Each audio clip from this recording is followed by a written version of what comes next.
আবু জেহেলের ছেলের দিলের তামান্না হলো আমার বাবা আজকে যুদ্ধের নেতৃত্ব দিচ্ছে, আমি তার সন্তান। আমার দিলের ইচ্ছা হলো আমি মুহাম্মদের কল্লাটা আইনা আমার বাবার পায়ের কাছে রাখবো। নাউজুবিল্লাহ, কত বড় সাহস! আল্লাহ কয় আয়, তুই আমার হাবিব মুহাম্মদ সাল্লাল্লাহু আলাইহি সাল্লামের কল্লা নিয়া তুই আবু জেহেলের পায়ের কাছে রাখবি, দেখ আমি আল্লাহ আবু জেহেল রে কি করি। ঠিক কিনা বলেন?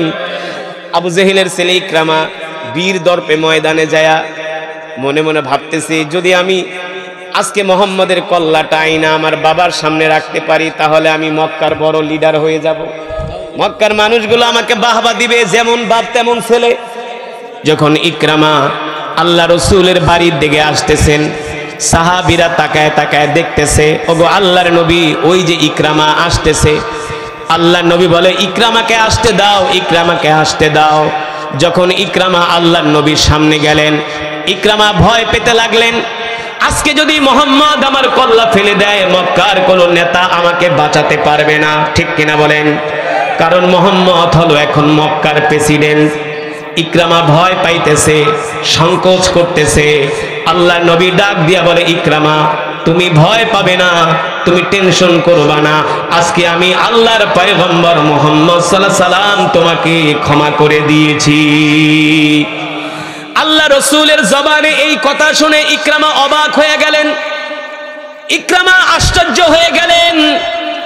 আর তিনি বললেন, ওগো আল্লাহর নবী, আপনার বিরুদ্ধে আমি আমার বাবা এত ষড়যন্ত্র করেছি, এত চক্রান্ত করেছি, এতবার আপনার বিরুদ্ধে তরবারি ধরেছি, আমি আর আমার বাবা ছিলাম আপনার সবচেয়ে বড় দুশমন, আপনার সবচেয়ে বড়।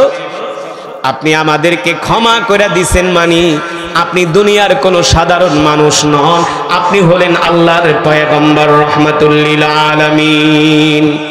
কারণ যে মানুষকে এত কষ্ট দিয়েছি, এত জুলুম করেছি, এত নির্যাতন করেছি, ওই মানুষটা আজকে আমাদের উপরে কোনো প্রতিশোধ নেয় নাই, কোনো প্রতিশোধের কথা বলে নাই।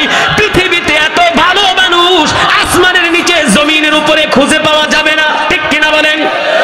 এই দৃশ্য দেখে ইকরামা এত খুশি হয়ে গেলেন, আল্লাহ রসুলের হাত রেখা বললেন, ওগো নবী, আমাকে এখনই কালেমা পড়ায়া মুসলমান বানায়া দেন। ইকরামা কালেমা পড়ে মুসলমান হয়ে গেলেন। আর আল্লাহর নবীর দিকে তাকায় বললেন, ওগো আল্লাহর রসুল, আমি আপনার সাথে ওয়াদা করলাম, আমি আপনার সাথে ওয়াদা করলাম, আমি রবের কাবার কসম খেয়ে বললাম, আমি আপনার বিরুদ্ধে যতবার তরবারি ধরেছি, আপনার বিরুদ্ধে যত অর্থ খরচ করেছি, আপনার বিরুদ্ধে যত সময় ব্যয় করেছি, তার চেয়েও আরো কোটি কোটি গুণ দ্বিগুণ সময় আমি ইসলামের জন্য ব্যয় করব। আল্লাহু আকবার, জোরে বলেন আল্লাহু আকবার। ইকরামা বলতেছে, ওগো আল্লাহ রাসূল, আমি আপনার হাতে হাত রেখে ওয়াদা করতেছি, আমি আপনার বিরুদ্ধে যতবার তরবারি ধরেছি তার চেয়েও বেশি আমি আমার জীবদ্দশায় ইসলামের পক্ষে, দ্বীনের জন্য কাফের মুশরিকদের বিরুদ্ধে আমি লড়াই করব। ইকরামা বলে, আপনি আমাকে ক্ষমা করে দিয়েছেন, আমি আমার জান মাল সবকিছু আমি ইসলামের জন্য উৎসর্গ করব, আমি আমার পুরা জীবনটা আমি দ্বীনের জন্য বিলায় দিব। আল্লাহ রসুল, আমি আপনার সাথে ওয়াদাবদ্ধ হলাম। এবার ইকরামা কালেমা পড়ে মুসলমান হয়ে গেছে। এবার আবার আবু সুফিয়ান 3000 সৈন্য রেডি করলো। 3000 সৈন্য রেডি করে আবার মক্কার কাফেরেরা ষড়যন্ত্র করলো, তারা আবার মদিনায় হামলা করবে। আবার আবু সুফিয়ান খালিদ ইবনুল ওয়ালিদের নেতৃত্বে, কি খালিদ ইবনুল ওয়ালিদ এখনো মুসলমান হয় নাই। খালিদ ইবনুল ওয়ালিদ এমন একজন বীর যোদ্ধা যিনি জীবনে কোনোদিন যুদ্ধে হারে। এই খালিদ ইবনুল ওয়ালিদকে কমান্ডার বানায়া ইকরামা ইবনে আবু জেহেল কে, আবু জেহেলের ছেলে ইকরামাকে কমান্ডার বানায়া আবু সুফিয়ানের নেতৃত্বে তারা আবার মদিনায় হামলা করার জন্য চলে আসলো উহুদের ময়দানে। কোথায়? আল্লাহর নবী বিশ্ব নবী রাহমাতুল লিল আলামিন। এবার মুসলমানের সৈন্য সংখ্যা 800 আর কাফেরের সৈন্য সংখ্যা 3000। কয় হাজার? আল্লাহ রসুল বিশ্ব নবী মুসলমানদেরকে সৈন্যদেরকে নিযুক্ত করলেন, তোমরা এখানে এখানে পাহারা দিবা, আমার নির্দেশ না দেওয়া পর্যন্ত তোমরা তোমাদের পাহারার জায়গা ছাড়বা না, আমি যতক্ষণ নির্দেশ না দিব তোমরা তোমাদের জায়গা ত্যাগ করবা না। আল্লাহ রসুল এই কথা বলে সাহাবীদেরকে নিয়ে যুদ্ধের ময়দানে সুফিয়ানরা 3000 বাহিনী নিয়ে মুসলমানদের উপর আক্রমণ করলো। এই যুদ্ধেও মুসলমান যখন পাল্টা আক্রমণ শুরু করছে, আবারও আধা ঘন্টার মধ্যে যুদ্ধের মোড় পাল্টে মুসলমানদের হাতে মার খায়া মক্কার 3000 কাফের আবার মক্কার দিকে দৌড় শুরু করছে। সুবহানাল্লাহ বলবেন না? আমাদের মতো তো আর গরু খাওয়া মুসলমান ছিলেন না সাহাবীরা, কথা কেনা? আমরা তো গরু খাওয়ার পাল্লা দেই, কে কয় কেজি গরুর গোশত খাইতে পারি না। এখন মুসলমান পাল্লা দেয় মিষ্টি খাবার, রসগোল্লা খাবার, কয় বেটা তোর বাপে কয় কেজি খেয়েছে, কয় 2 কেজি, আমি খামু 3 কেজি, আমার দাদাই খেয়েছে 4 কেজি। এখন আমরা গরুর গোশত আর রসগোল্লার পাল্লা দিতে যাই, আমাদের ডায়াবেটিস। আর সাহাবায়ে কেরাম খাবারের পাল্লা দিত না, তারা পাল্লা দিত, তারা চ্যালেঞ্জ করত কে কত বেশি কাফেরকে হত্যা করতে পারবে। আল্লাহু আকবার, জোরে বলেন আল্লাহু আকবার। এবার মুসলমান যখন কাফেরদের উপরে আক্রমণ করলো বদরের প্রান্তরে, এ যুবক, মুসলমানের সংখ্যা হলো 800, কাফেরের সংখ্যা হলো 3000। কয় হাজার? এবার 3000 কাফেরের উপরে মাত্র 800 মুসলমান যখন আক্রমণ করলো, যুদ্ধের মোড় পাল্টে গেল। এক মাইর খায়া আবার মক্কার কাফেররা মক্কার দিকে দৌড় শুরু করলেন। সকালবেলা মাইর খায়া মক্কার কাফেররা মক্কার দিকে দৌড় শুরু করলেন। বিকাল হয়ে যায়, আসর হয়ে যায়, মক্কার কাফেররা আর আসে না, ওদেরকে দেখাও যায় না। মুসলমান সৈন্যরা মনে করলেন ওরা মাইর খেয়া মক্কায় পালাইছে, আর আসবে না। এই সুযোগে মুসলমানরা গনিমতের মাল সংগ্রহ শুরু করছে, বুঝলেন না? এই সময় এই সুযোগে মুসলমানরা গনিমতের মাল সংগ্রহ শুরু করছে। কিন্তু খালিদ ইবনুল ওয়ালিদ গোয়েন্দা পাঠাইলো, যায় দেখো তো মুসলমানের অবস্থা কি। গোয়েন্দারা আয়েশা দেখে মুসলমানরা গনিমতের মাল টোকাইতেছে, গনিমতের মাল নিয়ে ব্যস্ত। খালিদ ইবনুল ওয়ালিদ আবু জেহেলের ছেলে ইকরামাকে ডাক দিয়ে বলে, দোস্ত সুযোগ একটা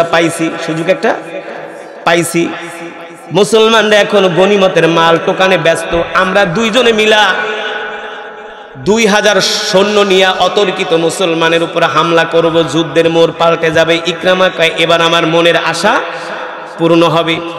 আবার খালিদ ইবনুল ওয়ালিদের নেতৃত্বে আবু জেহেলের ছেলে ইকরামা ইবনে আবি জেহেলের নেতৃত্বে আবার মক্কার কাফেররা সংগঠিত হয়ে আবার মুসলমানদের উপর আক্রমণ শুরু করলো। এমন আক্রমণ শুরু করলো, এক আক্রমণে মুসলমানরা ছন্নছাড়া হয়ে গেল, যুদ্ধের ময়দানে বিক্ষিপ্ত হয়ে গেল। ঝড়ের গতিতে খালিদ ইবনুল ওয়ালিদ আবু জেহেলের ছেলে ইকরামা ঝড়ের গতিতে হামলা করলো। হামলা করার পরে মক্কার কাফেররা ঘোষণা করতে লাগলো, আমরা মুসলমানের নবী মুহাম্মদকে মেরে ফেলেছি, বলেন নাউজুবিল্লাহ। এই কথা শোনার পরে মুসলমানদের মন ভেঙে গেল, হায় রে, আমাদের নবী রহমতুল্লিল আলামিন যুদ্ধের ময়দানে শহীদ হয়ে গেছে। মদিনায় কান্নার রোল পড়ে গেছে, মদিনার মহিলারা শিশুরা কান্না করতে করতে মদিনা থেকে উহুদের ময়দানে আসতেছে, দিনের নবী আর নাই। এই অবস্থায় রাসূলের সাহাবী আবু তালহা রাদিয়াল্লাহু তাআলা আনহু আল্লাহ রাসূলকে ডাল বানায়া, তার শরীরকে ডাল বানায়া আল্লাহ রাসূলকে হেফাজত করলেন। মক্কার কাফেরদের যত তীর আর তরবারির আঘাত হযরত আবু তালহা রাদিয়াল্লাহু তাআলা আনহু শরীরের মধ্যে বিদ্ধ হলেন, কিন্তু আল্লাহর নবীর গায়ে একটা ফুলের টোকাও লাগতে দিলেন না। ওই যুদ্ধে মুসলমান বিপর্যয় হয়ে গেল মুসলমানের। ওই যুদ্ধেও মক্কার কাফেররা সুবিধা করতে না পেরে তারা চলে গেলেন আবার মক্কায়। দুইবার আবু জেহেলের ছেলে ইকরামা বাইচা গেছে মুসলমানের হাতে। এবার তারা তৃতীয়বার মদিনায় আক্রমণ করার জন্য ষড়যন্ত্র করলো। কয়বার? তৃতীয়বার আক্রমণ করার জন্য তারা মদিনায় ষড়যন্ত্র করলো। তারা আবার তৃতীয়বার আরো বেশি সৈন্য সংখ্যা নিয়ে, প্রায় 8000-এর মতো সৈন্য নিয়ে তারা আবার মদিনায় আক্রমণ করবে। এই খবর জানতে পেরে আল্লাহর নবী সাহাবীদেরকে নিয়ে মদিনার চতুর্পাশে বড় বড় পরিখা খনন করলেন, বড় বড় গর্ত করলেন, যেটাকে বলা হয় গেরিলা যুদ্ধ। মদিনার চতুর্পাশে বড় বড় গর্ত করলেন, যাতে কাফেররা ওই গর্ত পার হইয়া, ওই খাল কুয়া পার হইয়া যাতে মদিনায় আসতে না পারে, শহরে যাতে ঢুকতে না পারে। পুরো মদিনার চতুর্দিকে পরীক্ষা খনন করা হলো, বড় বড় গর্ত করা হলো, কিন্তু এক জায়গায় দিয়া একটু গর্ত কম করা হয়েছিল, ত্রুটি বিচ্যুতি ছিল। এই জিনিসগুলো, এই বিষয়টা খালিদ ইবনুল ওয়ালিদ জানতে পারলো। ইকরামা ইবনে আবি জাহেলের নেতৃত্বে কিছু সৈন্য নিয়া ওই গর্ত দিয়া তারা মদিনায় আবার ঢোকার শুরু করলো। এই দৃশ্য দেখে ফেললেন হযরত আলী রাদিয়াল্লাহু তাআলা আনহু। তিনি যখন দেখলেন খালিদ ইবনুল ওয়ালিদের নেতৃত্বে আবু জেহেলের ছেলে প্রায় 8000 কাফের নিয়ে আবার মদিনায় আক্রমণ করবে, শহরে ঢুকতেছে, এই অবস্থা দেখে হযরত আলী রাদিয়াল্লাহু তাআলা আনহু মুসলিম সৈন্যদেরকে নিয়ে তাদেরকে এমন ধাওয়া করলেন, এমন মার দিলেন, এক ধাওয়া এক মার খায়া আবার তারা মদিনা থেকে মক্কায় চলে আসলো। শুধু মক্কার কাফেররা মার খাওয়ার উপরে আছে, মার খাওয়ার উপরে আছে, তারা মুসলমানের সাথে টিকতে পারে নাই। ঠিক কিনা বলেন? কারণ মুসলমানের যুদ্ধের বিজয় অস্ত্র দিয়ে হয় না, সৈন্য দিয়ে হয় না, মুসলমানের যুদ্ধের বিজয়ের ফয়সালা হয় আসমান থেকে। কোথা থেকে? আসমান থেকে। 3 বার আবু জেহেলের ছেলে ইকরামা দেখলো, 3 বার মুসলমানের হাতে মার খাইয়া আসলাম, কোনো সুবিধা করতে পারি না। এবার আল্লাহর রাসূল 10,000 সাহাবী নিয়া তিনি মক্কা বিজয় করার জন্য রওনা দিচ্ছেন। আবু সুফিয়ান মক্কার সবচেয়ে বড় লিডার, সে যখন দেখলো আল্লাহ রাসূল 10,000 সাহাবী নিয়া মক্কায় আসতেছে মক্কা বিজয় করার জন্য, আবু সুফিয়ান কি করলো? আল্লাহ রাসূলের ভয়ে ঘরের ভিতরে ঢুইকা দরজা লাগায় দিছে। বলছে আমি মুহাম্মাদের সাথে কোনো লড়াইয়ে যাইতে চাই না, আমি মুহাম্মাদের কাছে আত্মসমর্পণ করব।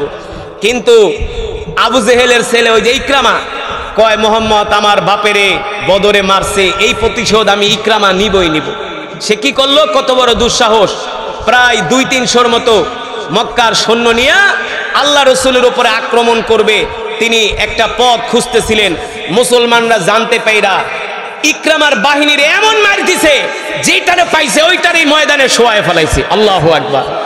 এই দৃশ্য দেখা ইকরামা কয় শেষ, 3 বার 4 বার মুহাম্মদের হাতে মার খাইলাম, না আর সুবিধা করা যাবে না। এখন তো মুহাম্মদ মক্কা বিজয় করে ফেলবে, মক্কা দখল করবে, এখন যদি মুহাম্মদ আমাকে ধরতে পারে তাহলে আমার কল্লা ফেলে দিবে। ইকরামা মনের দুঃখে এবার দেখেন আল্লাহ তাআলার মায়ের কাকে বলে। আল্লাহ রাসূলকে একদিন মক্কার কাফেররা মক্কা থেকে বের করে দিছে, যে আবু জেহেল, আজকে আবু জেহেলের ছেলে এবার মক্কা থেকে নিজেই বের হয়ে যাইতেছে যে মুহাম্মদের সামনে পড়লে আমার আর ক্ষমা, আমি শেষ। এবার আবু জেহেল আল্লাহ রাসূলের সাহাবীদের হাতে মাইর খায়া তিনি মক্কা থেকে মনের দুঃখে এবার পালাতে শুরু করলেন যে মুহাম্মদের সামনে পড়লে আমি শেষ। ইতিহাসের মধ্যে আসছে, সিরাতের কিতাবের মধ্যে আসছে, আবু জেহেলের ছেলে ইকরামা মনের দুঃখে তিনি মক্কা থেকে জর্দানের একটা উপকূলীয় এলাকায় নদীর কাছে চলে গেলেন, যে নদী পার হয়ে অন্য কোনে দেশে যায় সে আশ্রয় নেবে।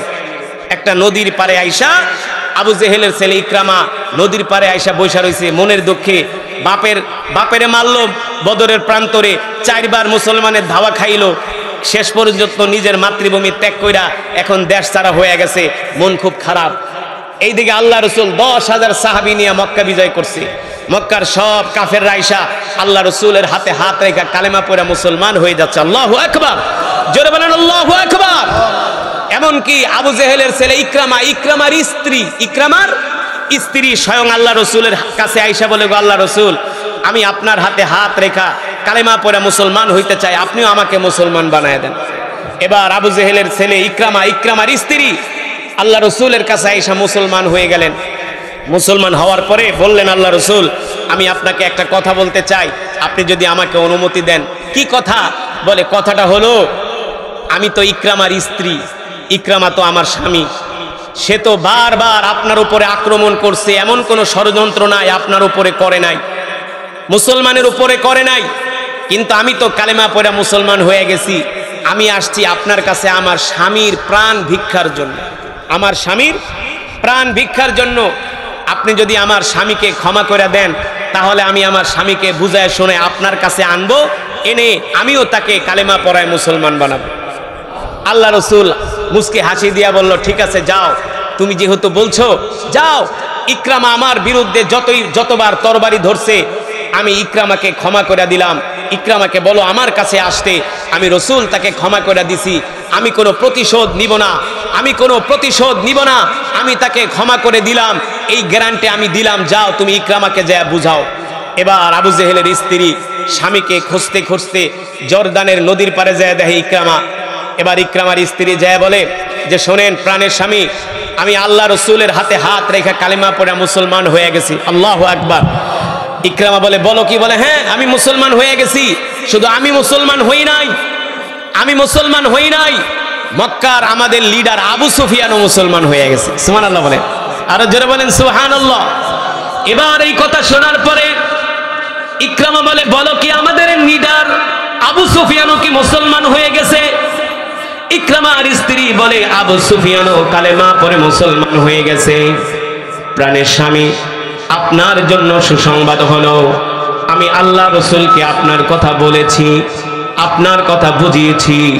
ইকরামা বলে বলো বলো, তাড়াতাড়ি বলো, আল্লাহ নবী আমার সম্বন্ধে কি বলেছেন?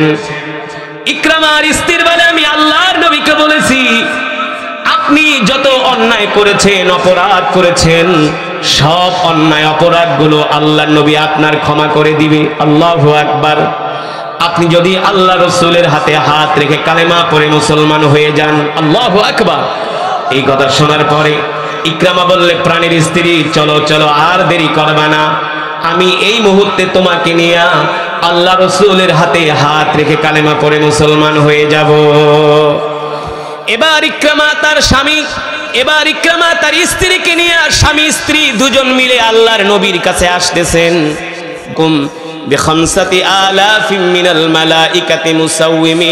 আমি আল্লাহ তাআলা আজকে এই বদরের প্রান্তরে মুসলমানদেরকে সাহায্য করার জন্য আমি আল্লাহ আসমান থেকে 5000 ফেরেশতা পাঠায়া দিব।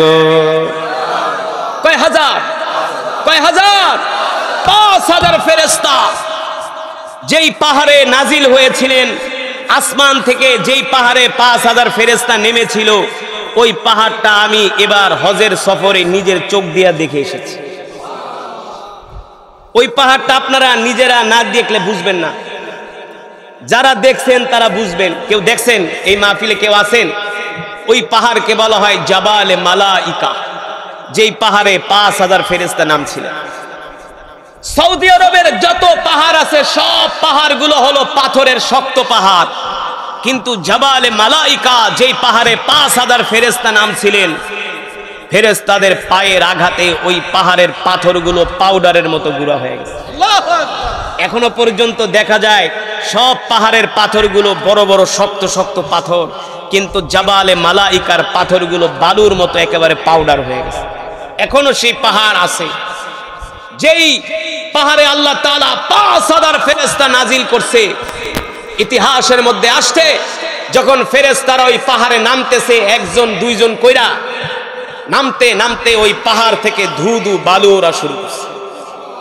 আর ইবলিস শয়তান মক্কার কাফেরদেরকে উত্তেজিত করে নিয়েছে, এই বেটা ও ইযায়্যানা লাহুমুশ শাইতানু আমালাহুম ওয়া ক্বালা লা গালিবা লাকুমুল ইয়াওমা মিনান নাসি ওয়া ইন্নী জারুল লাকুম ফালাম্মা তারাআতিল ফিআতানি নাকাসা আলা আকিবাইহি ওয়া ক্বালা ইন্নী বারিউম মিনকুম ইন্নী আখাফুল্লাহ। ইবলিস শয়তান বলছে বেটা আয়, তোরা ভয় করিস না, আমি ইবলিস।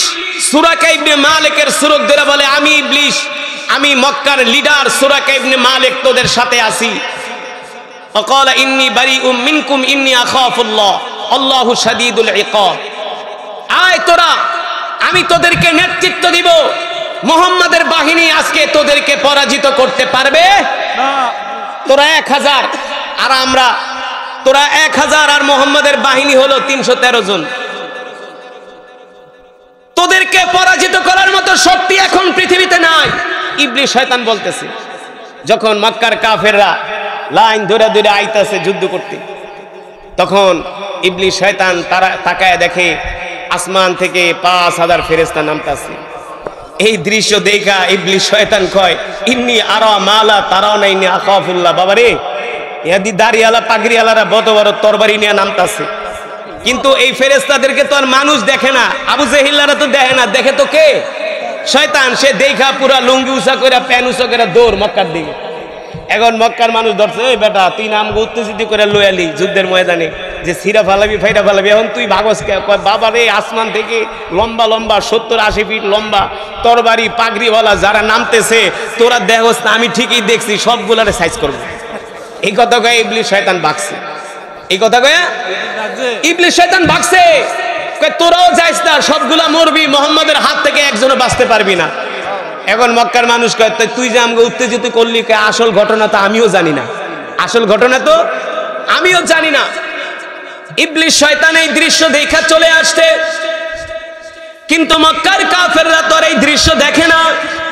আল্লাহ তাআলা ডাক দিয়া বলে, হাবিব, আমি আল্লাহ এই বদরের প্রান্তরে শুধু আপনাকে 5000 ফেরেশতা দিয়ে সাহায্য করব না। মক্কার কাফেরদের সৈন্য সংখ্যা বেশি হতে পারে, অস্ত্র বেশি হতে পারে, তাদের রসদপত্র বেশি হতে পারে, কিন্তু এই বদরের প্রান্তরে মক্কার কাফেররা মুসলমানদের কাছে চূড়ান্তভাবে পরাজয় বরণ করবে। আমি আল্লাহ মুসলমানদেরকে বিজয় দান করব। আল্লাহু আকবার।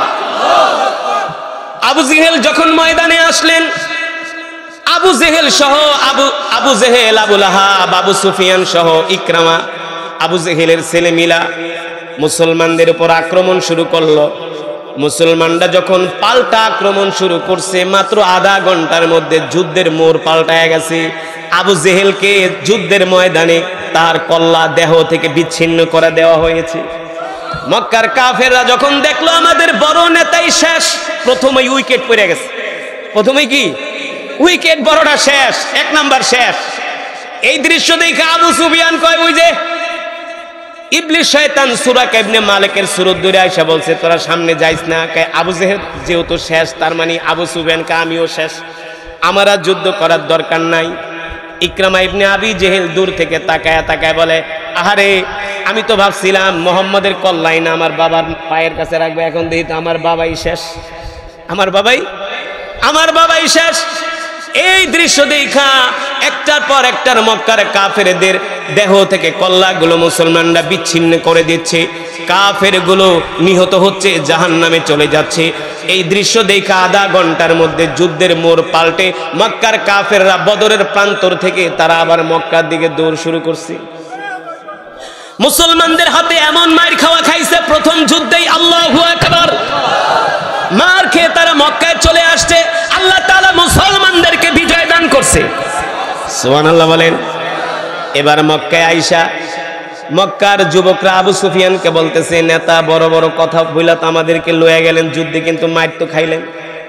আবু সুফিয়ান কয়, চিন্তা করিস না, এই যুদ্ধের রেশ কিছুদিন পরেই কেটে যাবে, এই দুঃখ আমরা ভুলে যাব, কারণ আর কিছুদিন পরে আমরা আবার আরো বেশি সৈন্য সংখ্যা নিয়ে আমরা মদিনায় আক্রমণ করব। নাউজুবিল্লাহ বলবেন না? অথচ আল্লাহর নবী, বিশ্ব নবী একা মক্কার সুপার পাওয়ারদের সামনে একাই ঘোষণা করলেন, এ আবু জেহেল, আবু লাহাব, শুনে রাখো, আমি আল্লাহর পয়গম্বর, আল্লাহর নবী রাহমাতুল লিল আলামিন, আমি তোমাদের সামনে ঘোষণা করে দিচ্ছি, আজ থেকে আল্লাহর জমিনে আল্লাহর কোরআনের কথা চলবে, ঠিক কিনা বলি? এই কথা বলার পরে মক্কার আবু জেহেল আল্লাহ রাসূলের বিরোধিতা শুরু করলেন। মুসলমান শুধু বিরোধিতাই করেন নাই, আল্লাহর নবীকে ঘর থেকে বের হতে দেয় না, রাস্তা দিয়ে চলতে দেয় না, আল্লাহ রাসূলের হাঁটার চলার পথের মধ্যে কাটা বিছায়া রাখে। আল্লাহর নবীকে দেখলে থুতু মারে, মিথ্যাবাদী বলে, কবি বলে, জাদুকর বলে গালি দেয়। এমন কোন অপমান নাই, অপদস্থ নাই, আল্লাহর নবীকে করে নাই। এই অবস্থায় আল্লাহ রাসূল হতাশ হয়ে গেলেন, পেরেশান হয়ে গেলেন। আল্লাহ রাসূল দাওয়াত দেয়, মক্কার কাফেররা দাওয়াত গ্রহণ করে না, মুসলমান হয় না। আল্লাহ রাসূল এতটা কষ্ট পান, রাত্রিবেলা ঘুমাইতে পারেন না। আল্লাহর নবী শুধু চিন্তা করেন, হায় রে, আমি আমার কওমদেরকে দাওয়াত দেই, মক্কার কাফেরদেরকে দাওয়াত দেই, তারা কালেমা পড়ে মুসলমান হয় না, কি হবে তাদের? আমি যে আমার দায়িত্ব পালন করতেছি, কিন্তু মক্কার কাফেরদেরকে তো আমি দ্বীনের দাওয়াত দিয়া মুসলমান বানাতে পারছি না। আল্লাহ নবী পেরেশান হয়ে গেলেন, হতাশ হয়ে গেলেন। আল্লাহ রসুলের দিলের তামান্না ছিল যদি মক্কার বড় বড় কাফেররা কালেমা পড়ে মুসলমান হয়ে যেত তাহলে ইসলামের শক্তি বেড়ে যেত। ঠিক কিনা বলেন? আল্লাহ তাআলা এই অবস্থা, নবীর এই অবস্থা দেখে আল্লাহ তাআলা কোরআনুল কারীমের মধ্যে আয়াত নাজিল করলেন, ইন্নাকা লা তাহদি মান আহবাবতা ওয়ালাকিন্নাল্লাহা ইয়াহদি মান ইয়াশা ওয়া হুয়া আ'লামু বিল মুহতাদিন।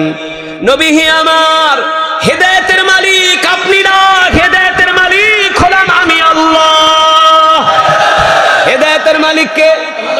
নবী হে আমার, আপনি পেরেশান হবেন না, চিন্তা করবেন না, টেনশন করবেন না। আপনার কাজ হলো দাওয়াত দেওয়া।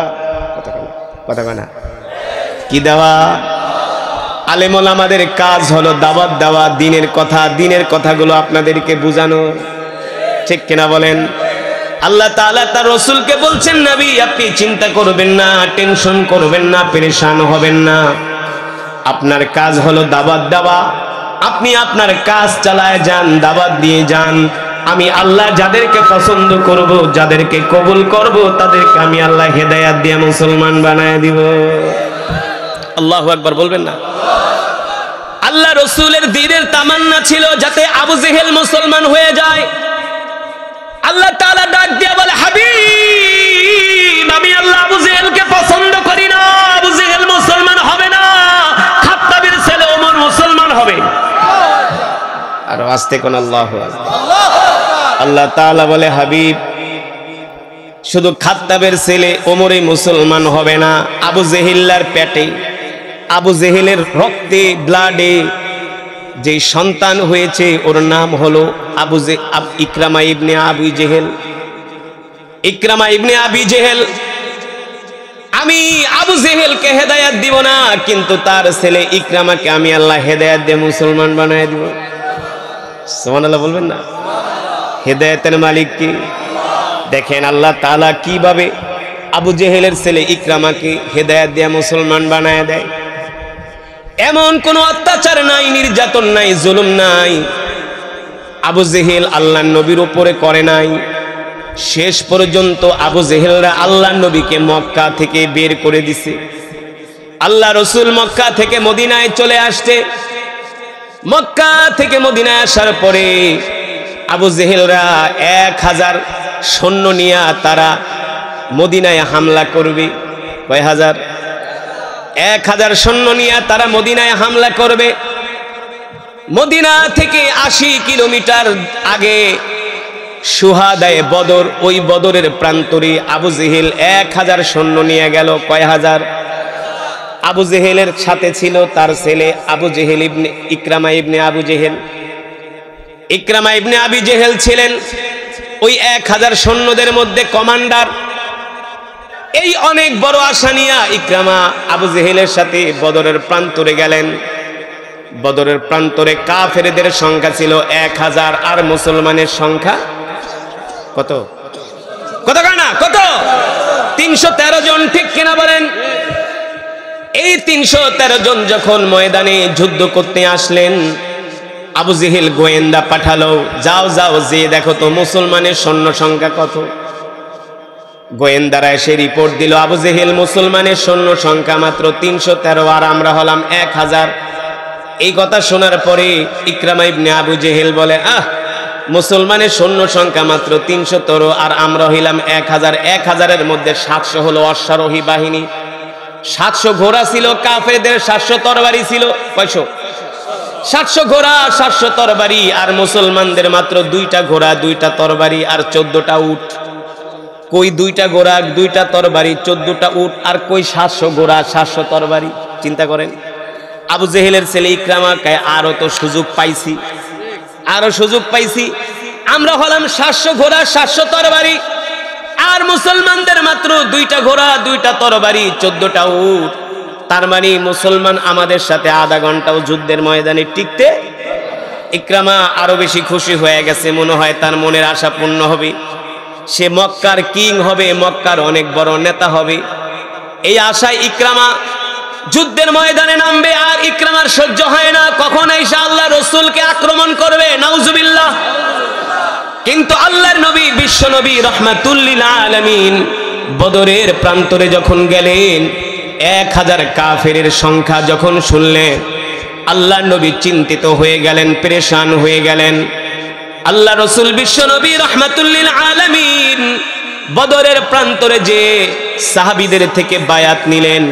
বায়াত নেওয়ার পরে আল্লাহ রাসূল 2 রাকাত নামাজ আদায় করার জন্য বদরের প্রান্তরে দাঁড়ায় গেলেন। 2 রাকাত নামাজ পড়ে আল্লাহ নবী সিজদা দিয়ে বলতেছেন, আল্লাহ 13 বছর দাওয়াত দিয়া 313 জন জোগাড় করছি, আজকে যদি আমরা বদরের প্রান্তরে 313 জন হেরে যাই তাহলে আল্লাহ ইসলামের নাম নিশানা মুছে যাবে। মালিক আপনি আমাদেরকে বেয়াজ্জতি করবেন না, আপনি আমাদেরকে সাহায্য করেন। আল্লাহ রাসূল এই দোয়া করতে দেরি, আল্লাহ তাআলা দোয়া কবুল করতে দেরি নাই। আল্লাহ তাআলা জিবরাইলকে পাঠিয়ে দিলেন, ও জিবরাইল যাও যাও আমার হাবিবকে যে বলো আমার হাবিব শুধু বদরের প্রান্তরে 313 জন নিয়ে ময়দানে আসে নাই, স্বয়ং আমি আল্লাহ আমার হাবিবের সাথে আছি। শুধু আমি আল্লাহই না, বালা ইন তাসবিরু ওয়া তাত্তাকু ওয়া আতুকুম মিন ফাওরি। কোরআন শুনলে ঈমানের পাওয়ার বাড়ে, কথা বলে না কি বাড়ে? ঈমানের পাওয়ার বাড়ে কোরআনুল কারীমের তেলাওয়াত শুনলে। আর গান শুন 15-20টা পিলার দেয়, খাম্বা দেয়, তারপরেও সেই ইঞ্জিনিয়াররা 100 বছরের বেশি বিল্ডিং এর মেয়াদ দিতে পারে না। কিন্তু আমার রব আমাদের মাথার উপরে 7টা আসমান বানাইছে, কোনো খুঁটি নাই বেটা।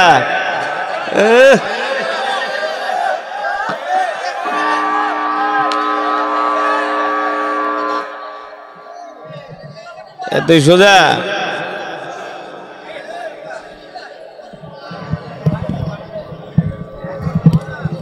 এগুলা ঢাকায়া হুজুর, ঢাকায়া নোয়াখাইলা পাও নাই।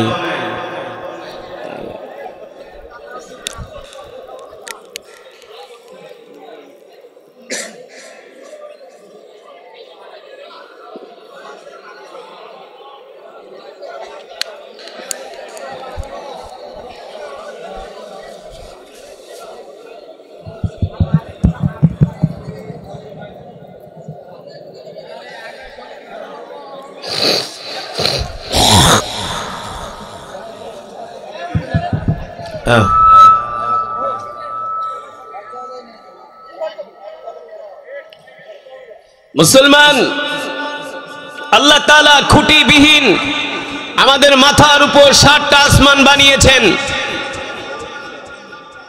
এই আসমানগুলো বানাতে আল্লাহ তাআলা কোনো খুঁটির ব্যবহার করেননি। যদি আসমানগুলো বানাতে খুঁটির ব্যবহার করতেন তাহলে আসমানের নিচ দিয়া কোনো বিমান চলতে পারত না। বিমান যায় এক একটা খুঁটির সাথে যায় ধাক্কা লেগে বিমান ক্র্যাশ করতে, ঠিক কিনা বলেন? আল্লাহু আকবার বলবেন না?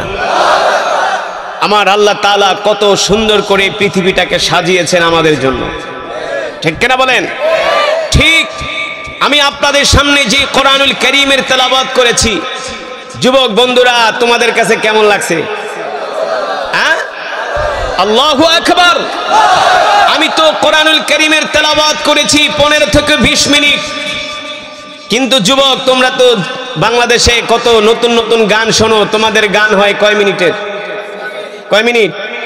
3 থেকে 5 মিনিট। 5 মিনিটের উপরে গেলে ওই গান কেউ শুনতে চায় না। তাও পৃথিবীর আধুনিক ঢোল তবলা মিউজিক দিয়ে গানগুলো গাওয়া হয়, তাও 5 মিনিটের বেশি মানুষ শুনতে চায় না।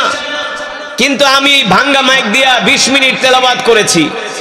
শুধু 20 মিনিট নয়, 20 ঘন্টা নয়, 20 দিন নয়, 20 বছর নয়। এই কোরআন যদি কিয়ামত পর্যন্ত তেলাওয়াত করা হয়, যতই কোরআনের তেলাওয়াত হবে ততই কোরআনের মজা বেড়ে যাবে, ততই কোরআনের স্বাদ বেড়ে যাবে। মনে হয় আসমান থেকে কোরআন নাজিল হচ্ছে, এটাই হচ্ছে আল্লাহর কোরআনের মুজিজা, ঠিক কিনা? এটাই আল্লাহ তাআলার কোরআনের মুজিজা। এই কোরআন যখন বিশ্বনবী রাহমাতুল লিল আলামিন মক্কার জমিনে কোরআন দিয়া কাফেরদেরকে দাওয়াত দিত, মক্কার কাফেররা কোরআনের দাওয়াত গ্রহণ করেনি, উল্টা আমার নবীকে মিথ্যাবাদী বলে গালি দিয়েছে, ঠিক কিনা বলেন? আমার নবীকে পাগল বলে গালি দিয়েছে। আমার নবীকে জাদুকর বলে গালি দিয়েছে, আমার নবীকে গণক বলে গালি দিয়েছে। আল্লাহ তাআলা ডাক দিয়ে বলে, হাবিব মা আনতা বিনিআমাতি রাব্বিকা বিকাহিনি ওয়ালা মাজনুন। আপনি মক্কার কাফেরদের কথায় কষ্ট পাবেন না, তাদের কথায় কর্ণপাত করবেন না। মক্কার কাফেররা আপনাকে পাগল বলতে পারে, আপনাকে গণক বলতে পারে, আপনাকে কবি বলতে পারে, কিন্তু আমি আল্লাহ বলছি আপনি হলেন নবী, আপনি হলেন। আল্লাহ তাআলা কোরআনুল কারীমের মধ্যে বলছেন, ওয়ামা আরসালনাকা ইল্লা রাহমাতাল লিল। আল্লাহ রাব্বুল আলামিন সে কথাই বলেন, ওয়ামা আরসালনাকা ইল্লা রাহমাতাল লিল আলামিন।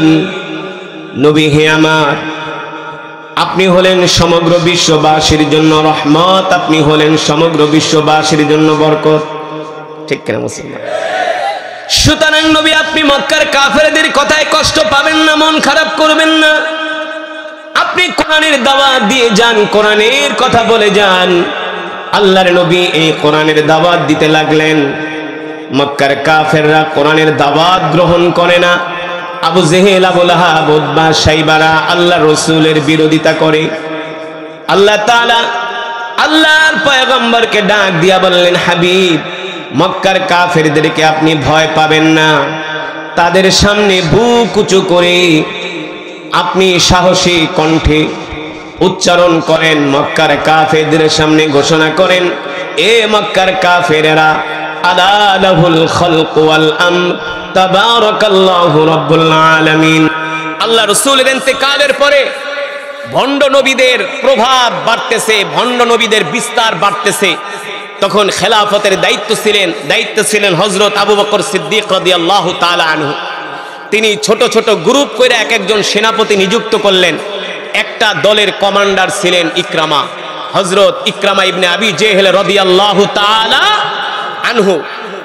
যখন সাইয়েদনা আবু বকর রাদিয়াল্লাহু তাআলা আনহু খেলাফত শেষ হয়ে গেল, খেলাফতে অধিষ্ঠিত হলেন আমিরুল মুমিনিন খলিফাতুল মুসলিমিন হযরত ওমর ইবনুল খাত্তাব রাদিয়াল্লাহু তাআলা আনহু। এই দিকে মুসলমানরা একটার পর একটা দেশ জয় করতেছে, একটার পর একটা দেশ জয় করে মুসলমানরা খেলাফত। মানুষ হতে পারে না, এগুলো হলো আল্লাহর ফেরেশতা, ওদের সামনে পড়লে আর কোনো রক্ষা নাই।